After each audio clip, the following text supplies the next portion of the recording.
Isaiah 45, 9 to 11. You have no right to argue with your Creator. You are merely a clay pot shaped by a potter. The clay doesn't ask, why did you make me this way? Where are the handles? Children don't have the right to demand of their parents, what have you done to make us what we are? I am the Lord, the Creator. Don't you dare question me about what I have done. Napakahalaga na matanggap natin ang kalooban ng Diyos sa ating buhay at ang kanyang magandang layunin. Ang pag-aaral natin ngayon, pinamagatan, because God creates people. Dahil ang Diyos ang lumilikha sa tao, ano ang dapat nating maging ugali at asal?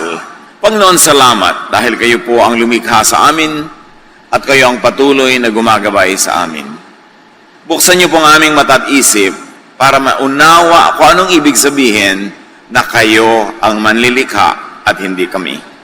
Lead us, teach us, empower us to understand your word so we may apply it in our daily lives. Ama namin, kayo pong hinihiling namin maging tagapangaral, walang iba.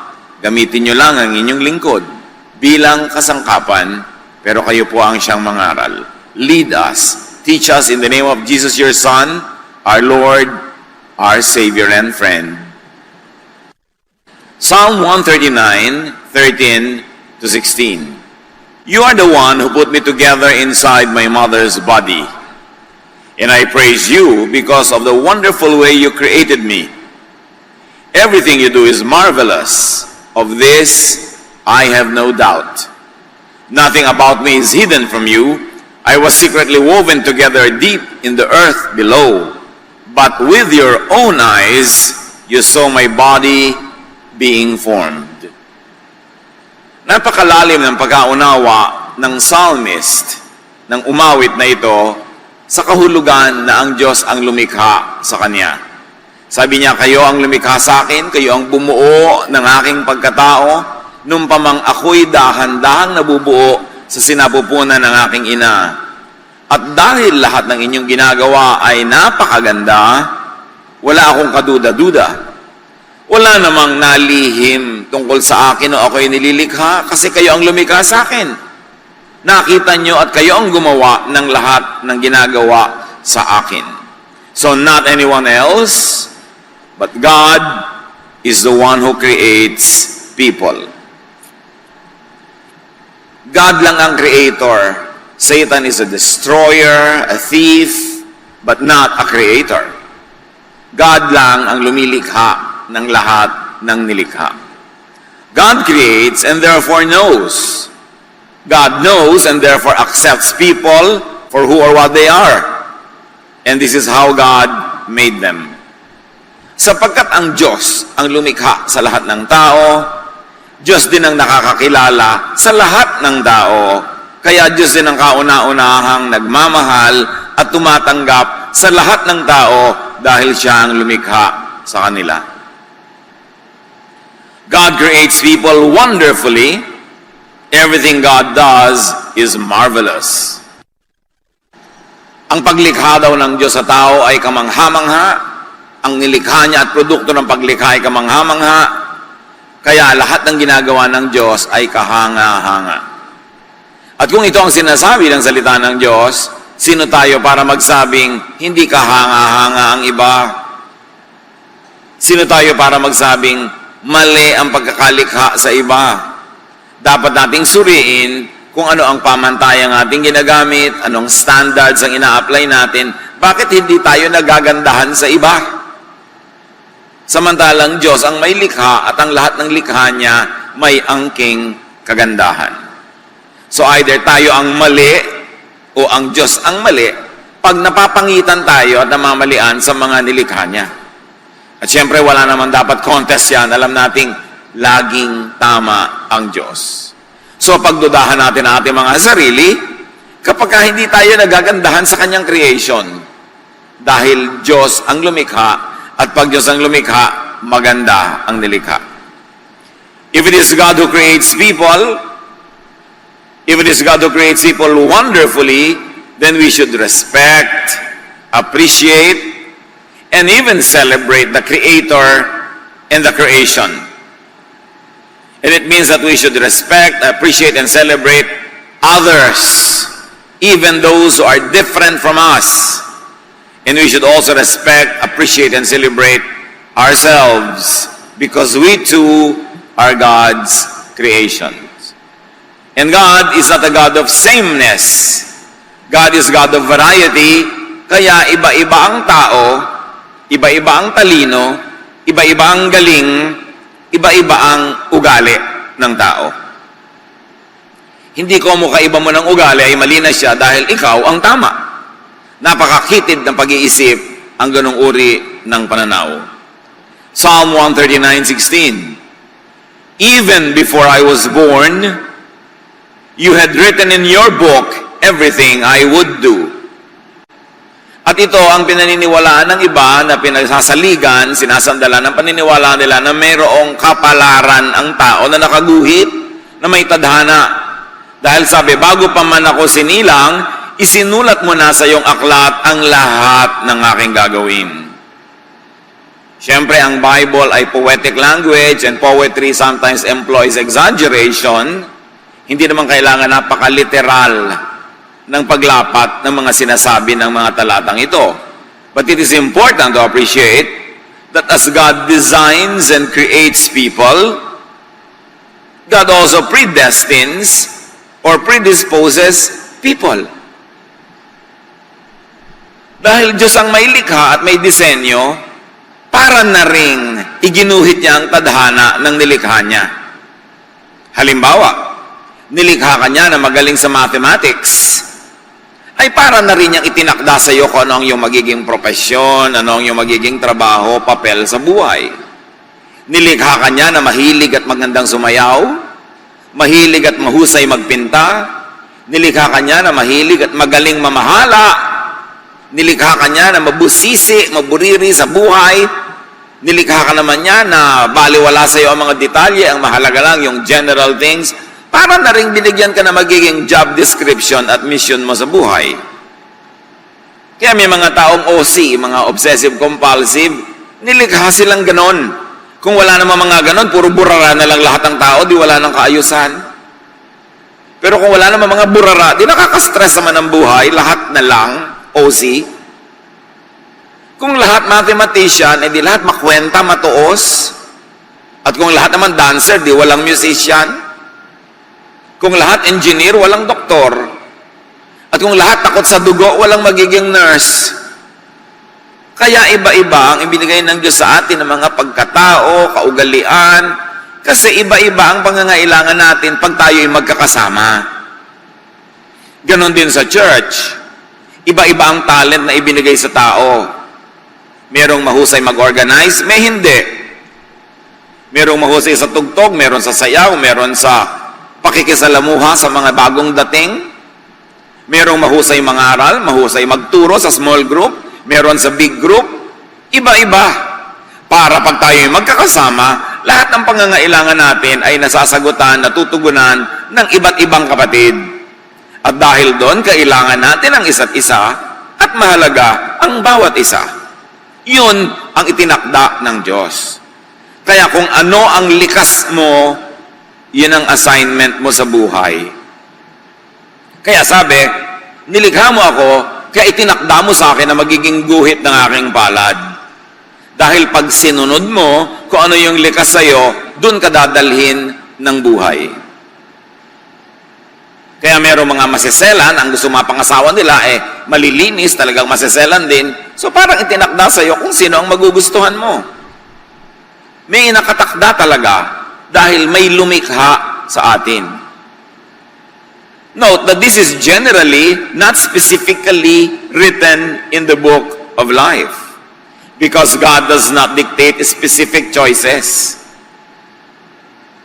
Nilikha ka halimbawa na malikhain ka sa arts, pero may choice ka pa rin kung susundin mo yun or not. At kung malikhain ka man, may choice ka pa rin kung magte-training ka ba o hindi, pag-aaralan mo mga mabuti o pababayaan mo lang yung likas na talent mo. Kaya may nakatakda sa iyo na assignment, pero within the specifics of that assignment in life, may free will ka.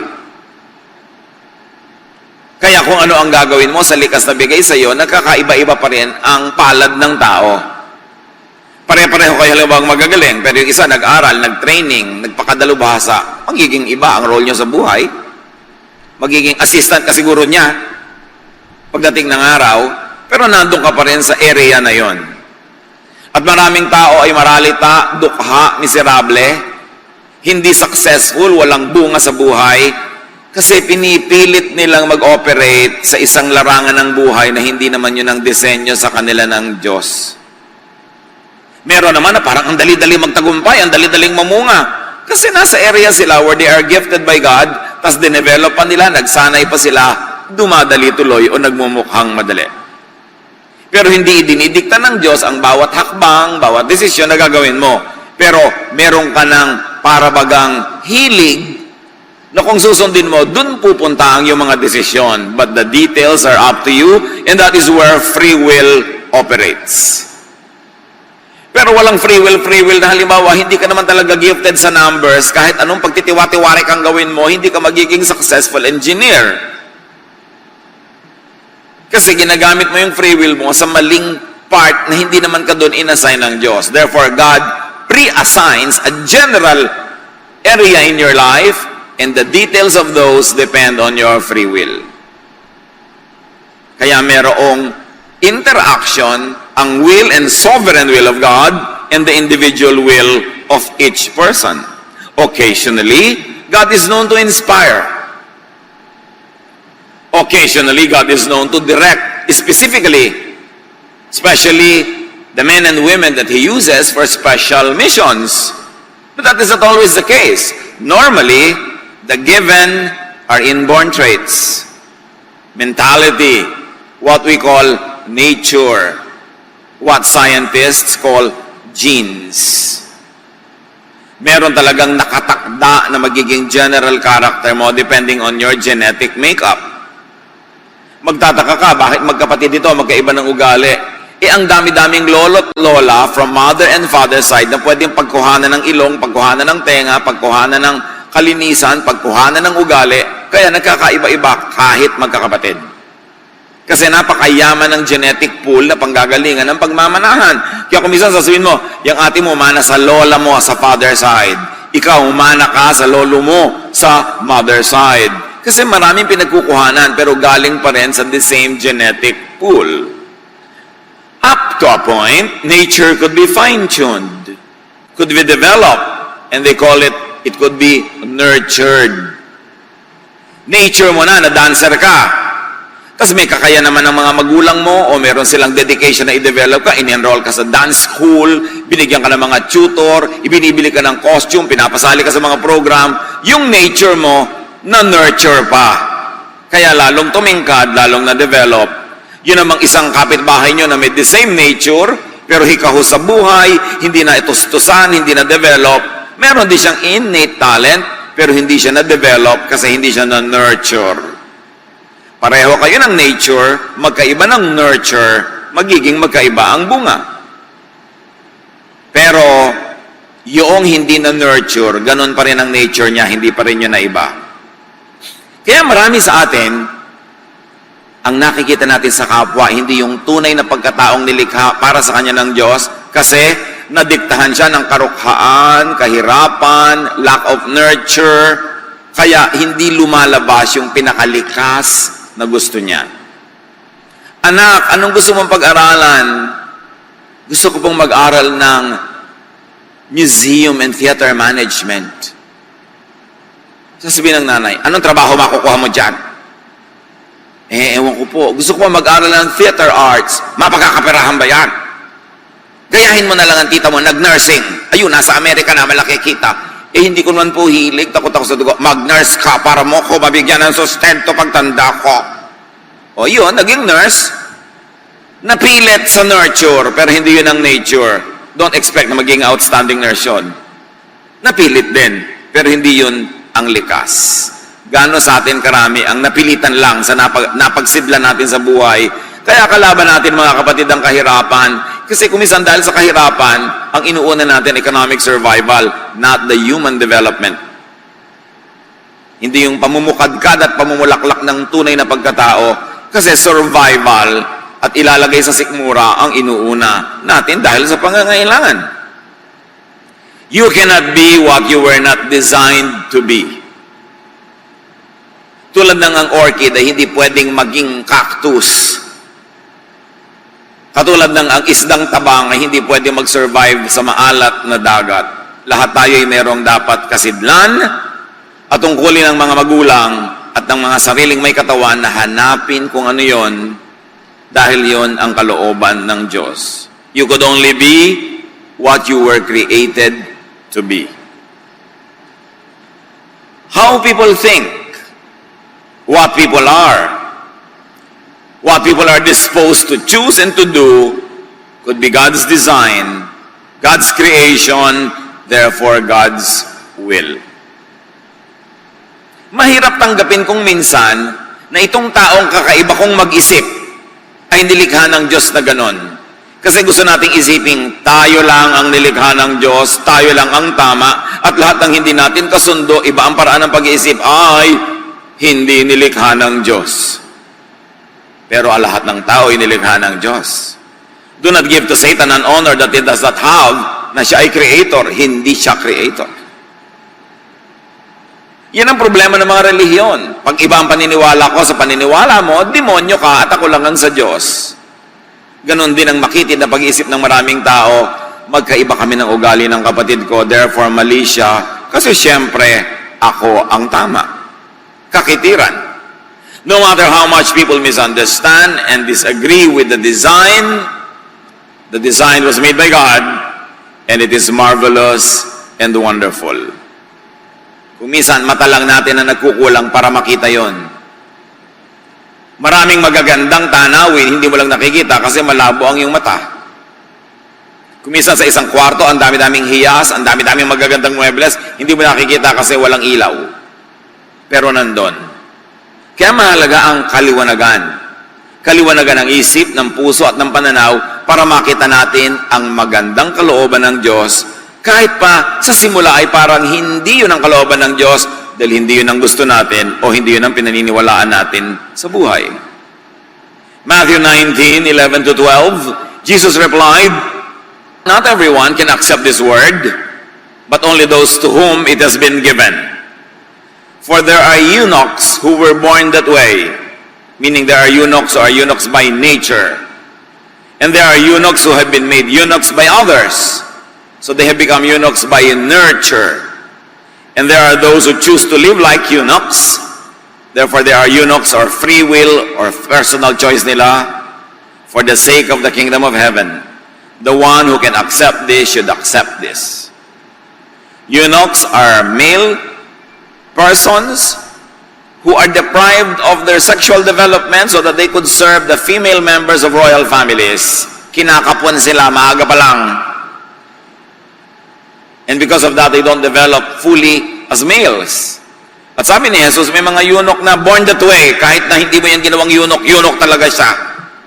Meron naman na kinapon nyo kasi, kaya naging eunuch. At meron naman, kalooban niya, gusto niya, hindi nyo pinilit, pero yun ang gusto niyang maging papel sa buhay. Therefore, naging eunuch siya. Sabi ni Jesus, the one who can accept this should accept this. There are people who are born that way, there are people who are made that way by their environment, and there are people who choose to be that way. Those who choose can chase their choice.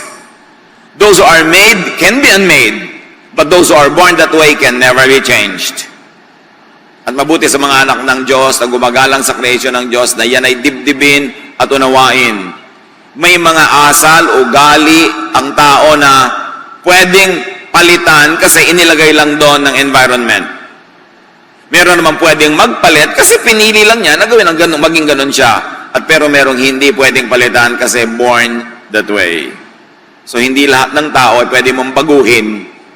Meron, pwede siya magbago dahil gusto niya kasi siya lang pala ang may likha ng kung ano siya ngayon. So pwede niyang baguhin. Meron naman pwedeng baguhin ang environment dahil environment lang ang gumawa sa kanya na ganun. Pero meron kahit anong gawin mo, hindi mo mababago kasi born that way. And you substitute the word eunuch for anything else. Merong taong born OC. Born that way. Merong made OC by their environment and meron naman choice nila na maging OC. Merong mga tao na maramot. Kasi pala lumaki sa hirap. Ang daming nandaya. So ngayon, maramot na, trained, nurtured to be like that. Pero kung pinaligiran mo siya ng kabaitan, kagandahang loob, nasanay siya sa pakikipagbigayan, pwedeng mapalitan ang karamutan niya. At meron naman na dumangot lang siya dahil ayaw niyang maisahan. So pwede siya mag-decide later na hindi ako magiging maramot. Pero meron talaga genetically maramot. Kahit anong gawin mo doon na pang-influensya, kahit pakainin mo siya ng pages ng Bible, hindi siya mababago. Kaya iba nagsasabi, Pastor, ang tagal-tagal ko na pong Christian, hindi pa ako nagbabago. Baka naman born that way ka. So tusuriin mo kung ano yan. Naging ganyan ka lang ba dahil pinili mo? Therefore, piliin mong may iba. Pero kung hindi ka pumili, baka nalikha ka ng environment mo, palitan mo yung environment mo, di may iba ka, pero matagal. Pero kung talagang nilikha ka ng Diyos sa ganyan, lalabag ka na sa kalooban ng Diyos para baguhin mo yan. Kaya huwag ka magtaka na kahit pilit ka ng pilit, ginawa mo na lahat, hindi pa. Kasi talagang baka born that way ka. So, isipin natin yun, para hindi tayo lagi na lamang nanghuhusga ng kapwa, lagi na lang tayo naiinip sa pagbabago ng kapwa. Kahit sa psychology or proto-psychology, may mga theories. 4 fundamental personality types daw. Ang mga psychologists, psychiatrists, pagkakausap ka, sinusuri ka, tinatanong ang history mo, then eventually, pag Western trained sila, they classify you under 4 major groups of people. Meron tinatawag silang sanguine, yung optimistic and social, almost Pollyannish, walang masamang tinapay, lahat masaya, ang ganda-ganda ng mundo, masarap siyang kasama, kahit na niloloko na siyang tao, maganda pa rin ang pagtingin niya, sanguine. Inborn yun, sabi ng psychologists. Meron namang tinatawag na choleric, mga short-tempered and irritable. Walang kakwenta-kwenta, sumisigaw, ang liit-liit na bagay nagagalit, ang taray-taray, ang sungit-sungit. Born that way. Kahit mo yan pakainin ang mga verses, hindi talaga naiiba. Naiiba lang pag bagong galing sa retreat. 2 days later, bumabalik uli yung dati. Tapos you feel miserable. Yun naman pala, choleric ka talaga sabi ng mga psychologist. Meron naman melancholic. Yung analytical, quiet, palasuri, hindi pa dalos-dalos, pinag-aaralan ng lahat. At meron tinatawag na phlegmatic. Yung relaxed and peaceful. Mga ginang, ang husband nyo ba, phlegmatic? Yung bumabaha na, tulog pa? May mga anak ba kayo na kumikidlat-kidlat na relax, nakakasunog na, text pa ng text, nangunguyakoy pa, galit na galit ka dahil ikaw tense na siya, relax na relax. Phlegmatic ang tawag ng mga psychologists doon. Kahit mo siya tawasin, sunugin, kuryentihin, relax siya talaga. Born that way. And there are people who are not really just clearly phlegmatic or choleric or etc. because most formulations include the possibility of mixtures of the types. Kaya kumisan, halo-halo yun sa isang tao, depende lang kung alin yung dominant. Nature plus nurture plus choice. Kaya complex ang tao. Meron naman na talagang sobrang relax, pero pag lagi mong ninanag, kumikilos din. Pero pag hindi ka nanagnag, relax na naman. Kasi naghahalo-halo yung nurture, yung environment, at yung nature. Ano ang ibig sabihin yan, mga kapatid? That we should not judge or demonize. We should not change. And all the more, we should not reject people for their created, predetermined nature. Hindi mo dapat husgahan ng tao pag ganon siya. Hindi mo dapat masamain ang kanyang pagkatao. At lalo naman, huwag mong gawing mission sa buhay na baguhin siya. At lalong huwag mo siyang itatwa, itakwil, dahil lang ayaw mo sa kanyang personality at magkaiba kayo. Sabi sa Jeremiah 13:23, can people change the color of their skin? Or can a leopard remove its spots? Siyempre, nung sinulat yung verse, wala pa mga dermatologist. Pero ang ibig sabihin lang na ito, hindi mo kayang baguhin ang iyong inborn nature. Hindi mo kayang baguhin ang iyong kapwa. Hindi mo kayang baguhin maging ang iyong sarili kung yun ang inborn nature. Kaya maraming tao na de-depress, nagpapakamatay, nabibigo, may mga mag-asawang naghihiwalay, may mga anak na itinatatwa, itinatakwil ang sariling magulang kasi hindi nila matanggap ang iyong nature. Gusto ka nilang baguhin. Gusto ka lagi nilang maiba ayon sa kanilang gusto para sa iyo at hindi nila isinasaalang-alang kung ano yung likas mo. At nililimot nila na ikaw man ay likha ng Diyos. Anong kinalaman ni Jesus sa lahat ng usaping ito? Jesus is the perfect revelation of God's truth and kindness. Walang nauna kay Jesus at walang sumunod kay Jesus na sing tapat, sing tama ang pangangatawan sa Diyos, kundi si Jesus lang.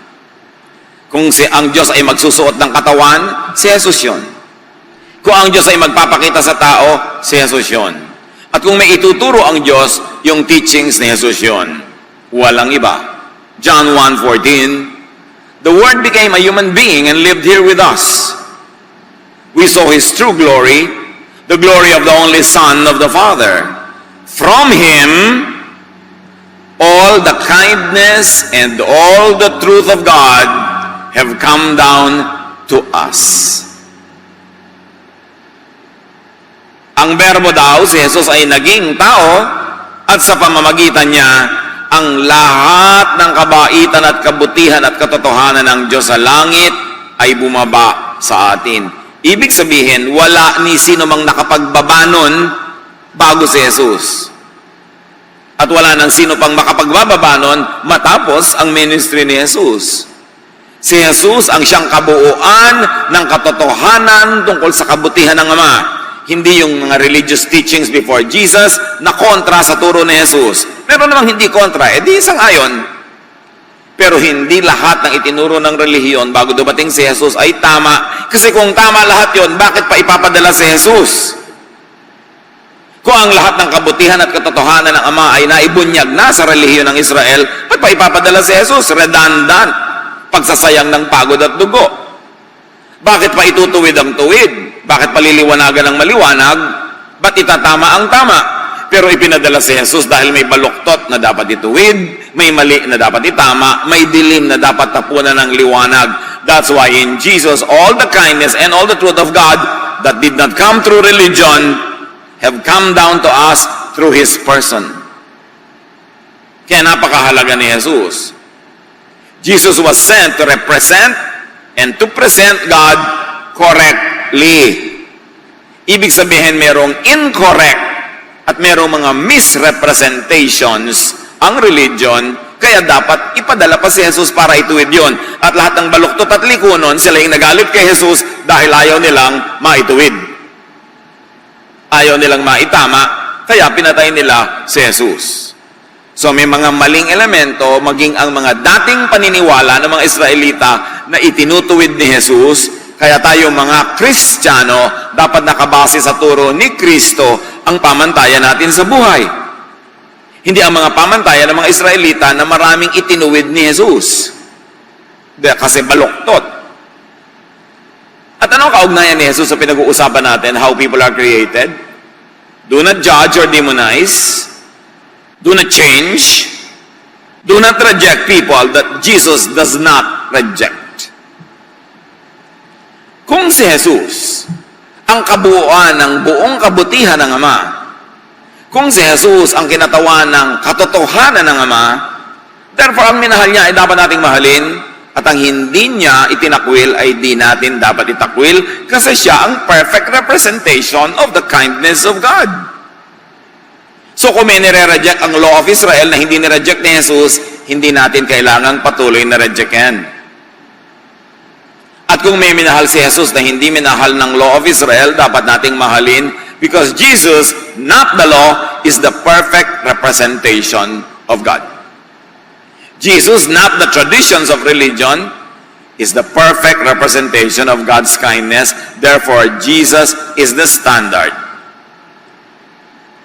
Pag pinag-aralan natin ang gospel, malalaman naman natin dun alin ba ang batas sa pinairal at alin ang hindi at pinalitan ng pag-ibig.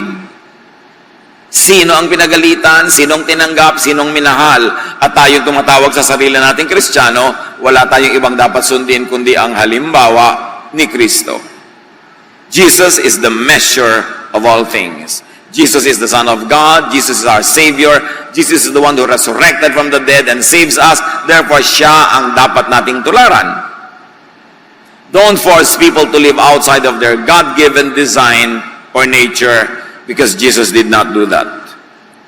Forcing people to be what they are not breaks people's hearts and personalities. It also breaks relationships, and it could also break God's design. Mga magulang, meron ba kayong itinatakwil na anak dahil hindi nyo gusto ang kanyang pagkatao? Bakit kayo ba lumikha sa tao na yan? Diyos ang lumikha dyan, ipinagkatiwala lang sa atin para ating mahalin at palakihin. At ang mga magulang ang kauna-unahang merong ministry to accept their children. Kung ang sariling magulang magtatakwil sa anak, sino pa nga asahan nating tatanggap sa kanya? Husband and wife. Kung kayo ang magre-reject sa ugali ng husband o wife nyo, sino pang tatanggap? Kayo ang magkabiyak. Huwag kayo magpapakasal kanino man na inaasahan nyong mababago siya ng inyong pag-ibig. Hindi mangyayari yon. Pag nagpakasal kayo kanino man, dapat tanggapin nyo siya dahil sa inyong pag-ibig sa kanya. Hindi dahil pipilitin nyo siyang dahil mahal niya kayo, dapat siyang magbago according to your specifications. Kung kayo'y may asawa na, pag-aralan ninyong ma-appreciate at mamahal, maging ang ugali niyang sa simula'y ayaw nyo. Huwag niyong paggurin ang sarili niyo at ang inyong asawa para siya magbago according to what you like, kasi wala namang nagtatagumpay sa pagpapabago sa asawa. Meron ba? Bakit nananatili ang mag-asawang magkasama? Hindi dahil nabago ko siya according to my wishes, kundi dahil tinanggap ko siya. At hindi dahil hindi siya nagkakamali, kundi dahil pinapatawad ko pag nagkakamali siya. This is the way of Jesus. The way of rejection is the way of the Pharisees. Sarili mong magulang, itatatwa mo dahil ayaw mo ng kanyang ugali, hindi mo gusto yung kanyang asal. Bakit ikaw ba lumikha sa kanya? Yun ang ministry ng pamilya, tanggapin ang bawat isa. Mahalin. Meron man kayong disagreement, kahit nga sa sarili natin, may disagreement tayo. Di ba? Kung minsan din, nagdadalawang isip tayo, nagdadalawang loob. Magkaiba rin ang gusto ng sarili nating isip. Kaya ang mahalaga, dibdibin natin kung anong ibig sabihin na maging Kristiyano. Ang Kristiyano, minamahal, tinatanggap ang kapwa, at ipinapasa Diyos kung paano ma-develop ang kapwang ito. But remember, the development is still within the natural personality. Nag-i-improve lang siya within the same department, pero hindi siya pwedeng lumipat ng department ng personality according to how he or she was born. It is important. Psalm 139, 1-5, sa pagpapatuloy. God, you have looked deep enough into my heart, and you know all about me. You know when I am resting or when I am working. And from heaven you discover my thoughts. You notice everything I do and everywhere I go. Before I even speak a word, you know what I will say. And with your powerful arm, you protect me from every side. Sabi niya, Diyos ko, kilalang-kilala niyo ko. Pagkalalim-lalim ng pagkakakilala niyo sa akin, iniisip ko pa lang, alam niyo na. At bago bumukas ang bibig ko, alam niyo na sasabihin ko. You know why? Because God designed you. Because God made you. And you are wonderful. Your son, your daughter is wonderful. Your husband, your wife is wonderful. Your mother, your father is wonderful. Because God created us all. Ang mission natin, hindi baguhin ang mga tao para mag-swak sa gusto natin. Ang mission natin ay baguhin ang pag-iisip natin para makita natin ang ganda ng bawat tao. Siguro hindi natin makikita ang buong personality niya 100 maganda. Hanapin niyo kung alin yung nagagandahan kayo at yun ang titigan. Yun ang palakihin. Yung tama, hindi yung mali. Yung gusto nyo, hindi yung ayaw. Kasi tuwing papalakihin natin yung ayaw natin, malalayo ang ating loob, mamaya maghihiwa-hiwalay na tayo sa buhay, at kahit magpapalit-palit kayo ng kasama buong buhay, tatanda na lang at kakamatayan nyo na wala pa rin kayong nakasundo. Napakahalaga yung importanteng turo ni Jesus to love and accept people. And if ever there will be changes in their lives, and there should be, because we grow from glory to glory, let God be the agent of that change, not us. Hindi yun na ipipilit, hindi na igigiit. Nangyayari yun kung may pagbabago sa loob ng puso ng tao at spirito lang ng Diyos ang nakakagawa nun. God does not even change people. Bakit? If God changes people, di kasalanan niya yung mga ibang hindi nag-change. Kaya pas ginabi mong binago ako ng Diyos. Talaga? Ba't yung iba hindi binago ng Diyos? Di kasalanan ng Diyos, hindi niya binago yun. Nagbabago tayo pag nagkakaroon tayo ng kaliwanagan, pagkaunawa, nagkakaroon tayo ng desisyon to improve our ways. But you cannot change your inborn nature. You can only change what was nurtured in you. What you learn, you can unlearn. What was programmed into you, you can deprogram. But your inborn nature, you cannot change that because God, that is God's call. That is God's decision. Kaya kung hindi ka talaga talented sa chemistry, kahit anong pilit mo, hindi mo matatandaan kung anong ibig sabihin ng NaCl. Kaya huwag mo nang tandaan. Total, marami kang ba ibang natatandaan sa buhay, yun ang strength mo. Doon ka na lang. Leave chemistry to the chemists. That's why we need one another.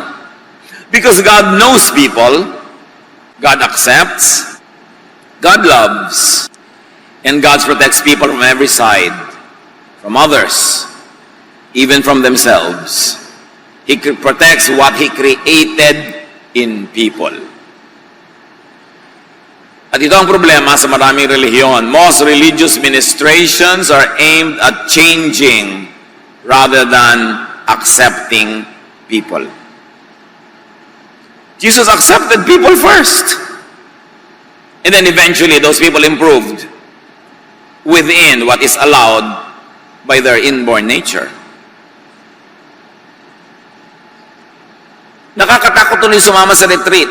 Kasi sabi sa retreat, 2 days that will change your life. Does everybody really want to change? Paano kung 2 days where you will experience God's love and acceptance? Dami sasama. Pero yung pupunta ka sa church, yung mga usherette, nakairap sa'yo pagka hindi conservative ang damit mo. Nasa pinto ka pa lang, gusto ka nang baguhin. Nakakatakot. Hindi ganon si Jesus. Ang unang-unang ginagawa ni Jesus, kung ano ka man, as is, where is, tinatanggap ka muna, minamahal ka muna, at kung naramdaman mo na ang pag-ibig na yon, na-inspire ka na, ikaw na ang mag-i-improve sa iyong sarili sa tulong ng Diyos. Pero hindi ka magpapalit ng anyo dahil yun ang inaasahan ng committee, dahil yun ang inaasahan ng mga nakakaalam, merong power over you, kasi hypocrisy lang yun. Dapat galing sa loob, likas, bukal sa loob. Yun ang pagbabagong totoo at magtatagal. What are the unpleasant results of rejection and trying to change people? Alienation, nakakalayo-layo ang loob. Judgmentalism, because your tendency is to judge everybody that you don't agree with or sa tingin mo ay mali. Kakambal niyan, self-righteousness on the part of the so-called normal or righteous. Alam niyo, ibig sabihin lang ng normal, majority. Hindi ibig sabihin correct. So pagka kayo ay kabahagi ng mga 70 to 80%, kayo ay normal. Hindi ibig sabihin ng normal, correct. Ibig sabihin lang, marami kayo. Pero siyempre, ang kabaliktaran ng normal, yung konti, abnormal, ang tingin na ugagad natin, wrong, abnoy yan. Bakit? Kasi kakaiba siya mag-isip. Diba? Abnoy yan, ibang klase siyang magprito ng itlog. Ibang klase siyang magtalop ng kamatis. Abnormal yan. Mali agad. Kasi ang tendency ng normal, i-judge yung abnormal. Pero alam niyo kung sinong pinakisamahan ni Jesus ng todo-todo? Minahal, sinagip, yung mga tinatawag na abnormal. yung latak ng lipunan, yung itinapon ng lipunan, yung nire-reject ng church, ng temple, ng synagogue, yung nilalayuan ng mga normal, yun ang mga pinuntahan ni Jesus. Inipon niya yung bangkay, pinuntahan niya yung possessed. Minahal niya yung babaeng gustong batuhin ng mga normal. Kasi abnormal yung buhay ng babae na siya ay living in adultery. Ang pinuntahan niya sa Jericho, si Zacchaeus na abnormal. Ka-Israelita, kumakampi sa Romans, tapos chief tax collector pa. Ang mga pinuntahan ni Jesus, ang mga crowd ni Jesus, sabi nga ng mga Pharisees, tax collectors and sinners, the abnormal. Kaya kung abnormal ka, alam mo nang love ka ni Jesus, thank you na lang. Salamat. Kasi ang totoo, lahat naman ng tao may kaabno yan, nakatago lang. Ilang tao ang baliw out of 10? 10 ang baliw. Iba-iba lang tayo ng department ng kabaliwan. Iba-iba ng panahon. Kaya kung yung kapwa mo nababaliw-baliw ngayon, unawain mo na lang, bukas ikaw naman. May tao bang hindi baliw? May taong baliw na baliw sa apo. Apo na ang pinakamaganda. Kahit natatakot yung iba. Ang sarili niyang anak, mutyang-mutya, pinakamatalino, pero kahit na pinakamababa ang grade. Kabaliwan yon, di ba? May mga babaeng bumibili ng bag na 3 milyong piso, hindi ba kabaliwan yon? Pero gusto niya, trip niya, hindi naman niya ninakaw, sino ka naman para mag-judge? Yung bag mo nga, 50 pesos, pero fake naman yung brand. Hindi ba ka-abnormalan din yun? Lahat ng tao abnormal. Pag nagsimula tayong tanggapin yon, you will relax. You will love more. You will be more like Jesus. Pero pag pinarusahan mo ang tao na nagtatapat tungkol sa ka-abnormalan niya, ang tuturuan mo siyang magtago, pumailalim, maging hypocrite para hindi maparusahan. At yan ang ayaw ng Diyos, hypocrisy. Ang Diyos ay doktor. Ang pasyente naguhubad sa harap ng doktor. Sinasabi lahat ng sakit niya, lahat ng history niya. Kasi pag hindi ka naging totoo, paano ka gagamutin? At sa atin din, kung itinatago natin lahat ng ating mga bakaho, ang ating mga kahinaan, ang ating mga kabaliwan, paano ka mamiministeran? That's why we always say that the church is a place of a hospital for sick people. It is not a display window for perfect merchandise. Kaya dapat wala nang pagkukunwari. Kaya lang, nagkukunwari ka kasi paparusahan ka pag nalaman ng tao kung ano yung totoo. But that is not the spirit of Jesus. That is not the Christian community. That is a community of religious hypocrites. Kaya dapat talagang salain, linisin, ligligin ng church para maging totoo sa pag-ibig ni Jesus. Pagka ang mga tao will reject one another for their reality, you will give them imposed hypocrisy and needless guilt. Ang daming tao nagigilty sa hindi naman dapat ika-guilty. Na-condition lang sila ng conservative thinking to be guilty. Pero hindi naman dapat. Kaya sabi ni Jesus, "Come to me all of you who are tired and heavy laden, and I'll give you rest." Rest from needless guilt. Rest from hypocrisy. Rest from pretense. Because I love you as you are. Yung sinasabi ng kanta, I sing because of your love. Your love makes me sing. Pag na-realize natin ang pag-ibig ni Jesus, na siya palang pagpapakita ng pag-ibig ng Diyos, mapapakanta ka talaga. Dahil napakabait ng Diyos, nakakalungkot lang, misrepresented by religions. Ang ipinapakita ng religion, mabagsik, magagalitin ng Diyos, laging may hawak na sibat na kidlat, papatabaan ka tuwing magkakamali ka, paparusahan ka tuwing nagkakamali ka. Hindi yon ang ipinakilala ni Jesus, at si Jesus ang tunay na kinatawan ng Diyos. Dapat natin kilalanin ng Ama sa pamamagitan ni Jesus. Yung rejection sa church, nangyayari rin sa family, nangyayari sa society. Yun din ang bunga, alienation, frustration, separation, needless pain. Ang daming sakit na hindi naman dapat nadarama, ang daming hirap ng loob, ang daming dalamhati na hindi naman kailangan. Jesus loves people unconditionally and accepts them first. Then He teaches and empowers them to change for the better within the framework of their natural, inborn reality within the framework of how God created them. So when you have a personal relationship with Jesus, unang-una tatanggapin ka niya anuman. Pagkatapos, pag nadama mo ang kanyang pag-ibig, at napag-aralan mo ang kanyang mga turo at salita, hindi na mga Pharisees, dahil magiging miserable ka lang lalo. Pag nadama mo at naunawa ang pag-ibig ni Jesus, gagaan ang iyong loob, at kusa ka nang magbabago sa iyong sarili para yung natutunang maling habits ma-unlearn. Yung mali at negative na effects ng nurture ay makorek. Pero hindi mo mababago ang iyong inborn nature kasi Diyos ang may lagay nun. The wise and godly person will change what he can and will accept what he cannot. Then tatahimik ang iyong buhay. Because God created us all in His image, find a facet of God's image, find the wonder in each creature. At yan ang ating number 1 assignment. Kung may asawa ka, hanapin mo yung magagandang facets niya at yung mga aspeto niya na hindi ka nagagandahan, magpaturo ka sa Diyos na makita kung ba't maganda yon. At kung hindi ka pa rin makumbinsing maganda yon, tanggapin mo na rin at manahimik ka para payapa ang inyong buhay at pahalagahan mo sa Kanya yung gusto mo at yung ayaw mo, ilagay mo na lang sa may mga likod-likod, gilid-gilid, huwag na lang laging yun ang yung tingnan. Kasi hindi mo naman mapapalitan yon. Kuminsan yung iba, nagpapalit pa ng asawa para lang madiscover na yes, yung gusto kong magandang ugali, nasa ipinalit ko, pero may pangit din pala siyang ugali na hindi ko pa alam nung araw. Ngayon, alam ko na. So, palit ka ng palit buong buhay. Find and accept others. And that is what it means to have world peace. Accept yourself and have inner peace. Kaya nung dumating si Jesus, nagbaba ng mga anghel, ang kanta nila, peace on earth. Magkakaroon ng peace on earth, goodwill to men, pag ang turo ni Jesus ang pinairal.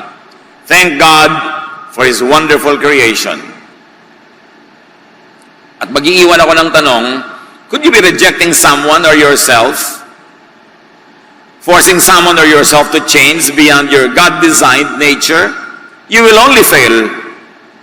And you will make everyone else around you miserable. So do a Jesus. Accept and love people. Accept and love yourself.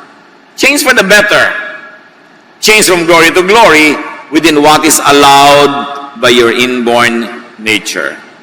Then and only then will you have peace with yourself, with others, and with the world. Turuan niyo po kami, Ama, na makita kung saan kami maaaring nagkukulang sa ganitong mga katuruan. Ipamukha niyo sa amin kung nagkakamali kami to reject people, to force people to change, to impose our values, beliefs, ideas on others. Teach us to do a Jesus, to love first, to inspire and to empower, and to leave to the person and to you, O God, whatever developments can still happen within the framework of people's inborn nature. Turuan niyo kaming tanggapin ang hindi pwedeng mabago at baguhin ang pwedeng baguhin. Give us the wisdom to know the difference so we will be peaceful, even happy in our lives. Pagbulay-bulayan natin ang kahulugan nito sa ating family life, church life, sa ating society, do a Jesus. Dear Lord, as your people remain silent before you for a while, finish this message, give everyone very practical, doable applications. Let's be with the Lord in silent reflection.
Thank you.